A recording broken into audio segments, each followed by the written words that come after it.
আসসালামু আলাইকুম। রোকেয়াস ব্লগে সবাইকে স্বাগতম। তো এই যে হালুম সোনা কিন্তু আজকে অনেক ভোরে চলে আসছে। এই যে এখনও সূর্য ওঠেনি, যেহেতু আসলে এখন গরমের তীব্রতা এত বেশি যে রোদ ওঠার পর যদি নিয়ে আসি অনেক বেশি গরম, ও অসুস্থ হয়ে যেতে পারে।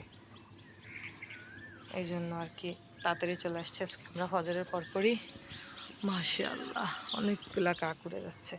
ওমা, হালুম সোনা যে ফাঁকাটা দিয়ে সবসময় দেখে, কি দেখে?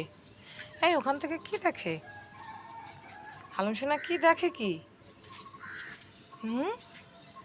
হ্যাঁ দুষ্টু, তুমি কি দেখো?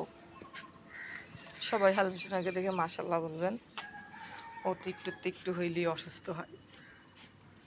আসলে আমি তো ওর মা, এই জন্য হয়তো বা টেনশনটা আমার বেশিই লাগে, মনে হয় যে নজর লাগতেছে। তো সবাই হালুমকে দেখে মাশাআল্লাহ বলবেন।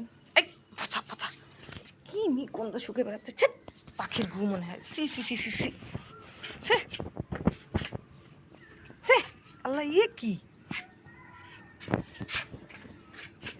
ছে, একটু পুরো পিচাস হইছে। তোর গন্ধ কেউ শুকে?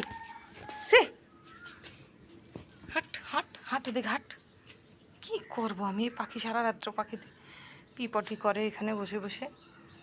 এই যে বাঁশের পট্ট বসে থাকে এখানে বসে বসে পিপটি করে, আর ও সেই পটে শুকতেছে। তোরও ফাজিল, তোরও ফাজিল হয়েছে, তোরও ফাজিল হয়েছে। ওর এত সুন্দর বাগান রেখেও পিপটি শুকিয়ে বেড়াচ্ছে। হ্যাঁ, কত ফুল ফুটেছে বাগানে, এতদিন প্রচুর বেলি ফুটছে, এবার অনেক বেশি গাঁদা ফুল ফুটতেছে, আর অন্যান্য ফুল তো আছেই টুকটাক। এই গাছটারও ফুলগুলা আসলে ওইভাবে হচ্ছে না, ভাইরাস লাগার পর থেকে গাছটা অসুস্থ। আর বেলি ফুল শেষ, একটাও নেই। আবার যদি বর্ষার সময় ফোটে। আসো আসো আসো আসো, চলে আসো।